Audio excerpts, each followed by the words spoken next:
Alright guys, welcome to the video today. In this video, I wanted to discuss top weapons that you're most likely going to be seeing in game battles, MLG organized tournaments, coming here in the future in Rise of Iron. Alright, so starting off with the basics as to what everyone has generally been using for the past, year and a half or whatever that people have been playing sweaties. Obviously, there's the pulse meta, where pulses, specifically Hawksaw, dominated for a very long time, but once hand cannons got an accuracy and a hit detection buff, they've definitely taken over, and for the last 8-9 months or so have kind of, went back to how it was in 1.0, where hand cannons were the clear and obvious choice. You can get away with pulse rifles, mainly Hawksaw, anything that has, whether it be, a scout rifle, auto rifle, or pulse rifle, just the way that sweaties are played in the pace of the game, you don't want to run around with something that has high impact and low rate of fire. Obviously, Doctrine actually has been usable in sweats for a while, and when it was at its kind of prime or its peak, it was actually really annoying and really effective when you're playing against even, the toppest of tiered players. It was used against me, and it wasn't the best time for me. Hawksaw is, dominant when it comes to pulses at a higher level of play, and you can actually get away with using Hawksaw. It's really hard to use Hawksaw and a sniper together, but if you combo Hawksaw with a shotgun and play a little bit more defensively, and you kind of have to play like you have a sniper out, like if you're last word sniping, but you treat your shotgun as the last word and your primary as the sniper, so you get sniper angles but with a primary, and once you get that first shot off, it's really hard for people to turn around and kill you, as long as you get one burst or one pulse in. It's very hard for people to kill you, but as a general statement, you want to stray away from stuff that has high impact, low rate of fire. This is kind of across the board. Pulse rifles, hand cannons, auto rifles, and scout rifles, it's just not really the best of choices, I guess, for sweaties. And the reason that hand cannons are so dominant is because you can pop in and out of cover and do as much damage as possible in the shortest amount of time. So in one shot, you can do, ranging from the different archetype, obviously, of hand cannon, between 86 and 94 damage on average. And with a pulse, it's really consistent when you're out in the open, but if someone is behind cover and you're both 10 feet away from each other, if he pops in and out of that cover and only fires one shot when he's exposed for that split second, you don't have enough time to get a full burst or a full round of pulse bullets on him. And in that situation, he's going to win. So it's really hard playing against like top tier player at the highest level, which is why it's not commonly seen. But hand cannons, obviously with different ranging, I guess altitudes, I don't know what you'd call it, but there's lots of cover and going up and down in different Destiny maps, and having mid-air accuracy, which hand cannons have the best in class for primary by far. That's what makes hand cannons so good when it comes to like competitive play.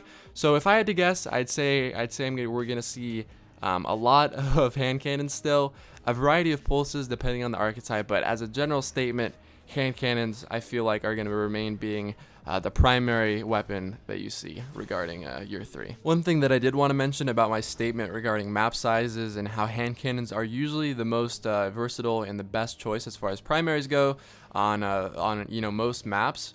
Now we have private matches, so we can pretty much select any map that is given to us by game battles or MLG or whoever's hosting the tournament. So there might be different rotations of maps where maybe if we get Black Shield in a rotation and Rusted Lands, maybe running a Pulse or a Mida is going to be the best solution. We don't really know yet. As a general statement applying to pretty much all the maps, hand cannons were the best, and I feel like are still going to remain the best for most situations, but you can still get away and actually have an advantage in some situations when it comes to running those weapons on larger maps. So Rusted Lands, Shores of Time, and Black Shield are maps that I'd say watch out for, because Midas, Hawksaws, and different scouts are all very viable on those maps.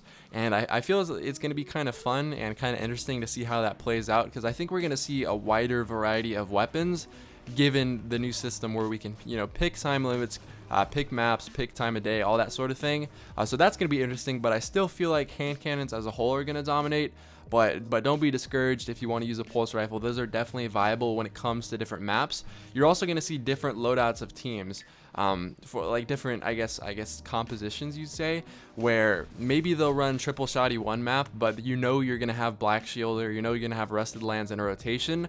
So you want someone who can snipe on your team but doesn't mainly or maybe like exclusively snipe, because you might want a shotgunner on a map like Thieves Den or Exodus Blue or whatever. So making sure you have team variety I think also is going to come into play, which I think is cool. But the main thing, the new thing coming is the new dead orbit shotgun, which has been all over Twitter recently. And essentially what it is it has the same exact impact, the same exact rate of fire, everything as Matador. And you're gonna see on the screenshot that it says it has a little bit more impact. That's only because of the ballistic being displayed. But what makes this shotgun crazy is it's basically a Matador in year 3, but the main thing that I found is that instead of having the perk row in the middle where there's 3 different perk choices and you could choose one, originally quick draw and rifled barrel, any range increasing stat usually belongs in that row along with quick draw. And in this situation there's 2 different rows of 2, so you can put on quick draw, rifled barrel, aggressive ballistics, and rangefinder all at the same time. And I feel like that's going to be pretty crazy. It might be hectic. I don't know if that's going to be banned. It is also being sold by the Dead Orbit vendor, which I think is going to kind of come into play with competitive, where I think they're going to give vendors a lot more solid roles to the point where you can't just say there's no good sniper out there. Because Bungie obviously knows the archetype of sniper that's preferred in a competitive setting. They've given recognition to the past tournament, so they know what people are using and what people want to use. And I feel like they're kind of going to try to deliver that through vendors so that it's not fair for people, or so it's not unfair for people who came in year 3.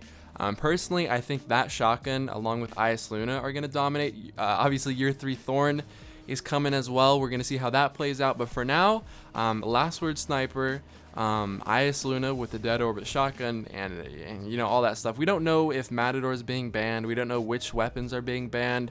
If unobtainable guns are not going to be able to be used in tournaments, we don't know yet. But as far as speculation, I feel like we're pretty set, because I think we're going to have really good vendor roles, really good vendor archetypes, and obviously primaries are a different subject. But we have IS Luna, we have Last Word, we have Thorn.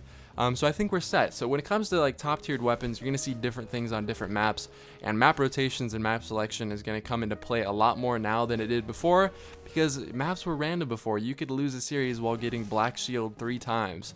So it's going to be really interesting. I hope you guys enjoyed the video today, and I hope to see you guys in my next video. Peace.